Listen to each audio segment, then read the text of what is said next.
I puked in someone's laundry at a party and left it there without telling anyone. Undergrad frat party. The host invites a bunch of rowdy people upstairs to smoke. It was probably like 7-9 of us in a medium-sized room. I was sitting on the floor in the corner next to the open closet with a little pile of unsuspecting laundry tossed by the hamper. The bed was to my left, and it was rather tall, so I was kind of cornered in with a couple people sitting in front of me, a few people sitting at the foot of the bed, and some people on the other side of the bed, but no one facing me. I'd smoked a few times before, but my already weak stomach was full of Bud Light. The bong eventually got to me and I took a really very regular-sized hit. Immediately I knew I was FCKED. My brain sent my stomach an urgent eviction notice, but I managed to keep my composure long enough to hand off the bong. There was no way forward other than trampling the couple of people in front of me, and there was no way I was making it past the fuckers at the foot of the bed. It was T5 to projectile vomit liftoff, so I had to act. Thankfully, the group had a pretty rousing conversation going, so they were distracted.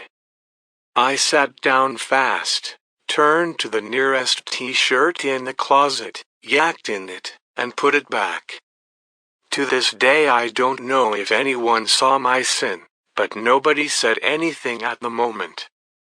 I feel like I got away with it, but who knows? My body just full of cringes when I imagine that poor kid finally doing his laundry and getting a handful of half-digested ramen and light beer. Hopefully the smell got him first and he approached with caution. Anyway, that's it. Sorry frat bro.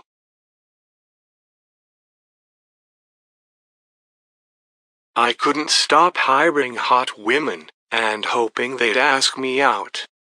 For a decade, until a month ago, I preferentially hired as many hot, single women as I could afford to staff at my farm. All I would check is that they had a lot in common with the farm's purpose. I was basically interviewing to see if we'd be capable of falling in love. I never flirt with my staff, because that's extra immoral. However, my male employees do flirt with coworkers, so they end up hooking up and forming relationships constantly.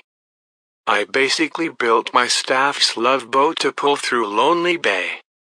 Being Robo-Boss No Flirt 2000 toward hot staff somehow did still lead to one staff member asking me out. We had a 1.5-year off and on relationship and cuddle friendship. She was falling much harder in love than I guess my interviewing filter failed. By the time we'd fully parted ways I was staffing hot ladies again. It started to get really bad when two women I really liked hooked up with two guy farm managers who work for me. I was particularly lonely and got really angry at the guys. I wanted to fire them, but I didn't. I decided to quit my involvement in the location that the dancer was at, thus allowing me to not see them without having to punish anyone for being human. I decided to stop hiring people based on appearance, gender and relationship status. I hope I can stick to it. I've got an amazing therapist who helps me get past some PTSD I got from a climate-related fire. I also found out there are such things as professional cuddlers and touch therapists, which I'm actively seeking. Most importantly, I've been seeing benefits from focusing on improving my self-care, routine, exercise and self-love. I assaulted someone 10 years ago and need to get this off my chest. For context, I'm a guy, and this happened 10 years ago when I was 20 and in college. I'm 30 now and still think about this. I was at a friend's parents' house with a few people drinking. I got very drunk and blacked out and don't remember any of this, but my friends who were there told me about this the next morning. A girl who I had met a couple of times, but didn't really know that well, showed up and was drinking with us. We'll call her Jess.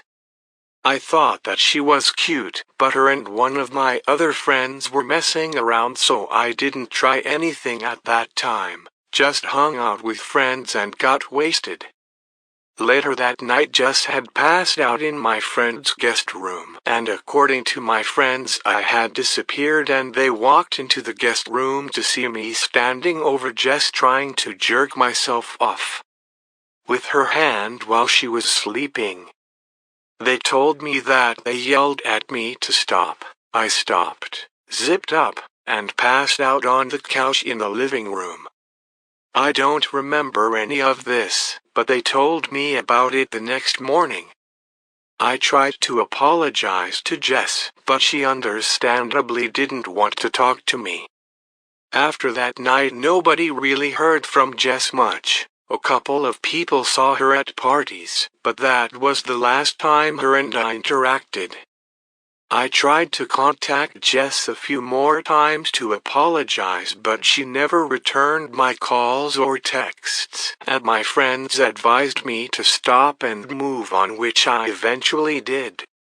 This will occasionally pop into my head even 10 years later, and I still feel like a garbage person. I don't drink anymore at all, and I've been to therapy and made lots of progress on my issues. But I've actively avoided dating anyone since this happened because I feel like a rapist who doesn't deserve to be with anyone. I have heard through the grapevine that Jess is married and has a family now, so she seems to have moved on, but I can't seem to. I have thought about trying to contact her again now to apologize, but I realize that would be selfish, since I would really just want to ease my conscience, and bringing it up to her now might open old wounds and cause her undue stress if she has moved on since then. I'm afraid to bring this up in therapy, as I don't want my therapist to have to report me to the authorities, since they have to for certain things, but talking about it might be the only way to actually be able to move on, hence why I'm posting here. I just needed to get this off my chest and conscience, even though I'll likely be haunted by this for the rest of my life, but thanks to anyone who read this far anyway.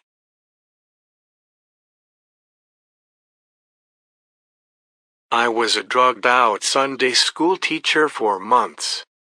Before Corona shut my church down, I was abusing Percocet, gabapentin, and alcohol just about every single day, especially perks on Sundays when I would teach the children. I remember one Sunday, coming down from an ecstasy roll as I was talking to the kids about God's love. Pupils the size of discs in the church house. Multiple Sundays, I took Percocet before arriving and puked my brains out in the bathroom 10 minutes before service started. I feel terrible about this because I signed an agreement to refrain from abusing drugs while being in the position to teach the kids, but, obviously, I broke that agreement, continually for months. I've been clean for 4 months now, but the guilt still eats me up. Edit. Thank you everyone for taking time to comment on this post. For those maybe wondering about the classroom environment, I'd like to provide more context. It was primarily kids younger than 5 years old. Very sweet, curious kiddos. We have had some of the best convos. We'd color and draw first to get them settled in, then dance to some worship songs. We'd watch a short cartoon lesson, have snack, and then free time until their parents came to pick them up. Part of the guilt shame I didn't mention was that I wasn't fully there with them. I mean, I did the best I could before the pills, but I felt inadequate because I was so anxious, trying to cope with my then unknown unresolved trauma and social anxiety. However, on the Perks Gabas, I felt I was more relaxed and less on edge, and I believed that was good for everyone.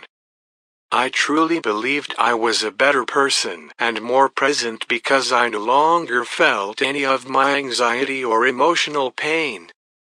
What a slippery slope opiates are. I'm not justifying my actions, simply giving more context to my situation. I am coping much more healthily now. It's hard work. But I just look forward to the day I'm a better and more present me. Again, thank you all for your incredibly kind comments. I wasn't expecting them at all.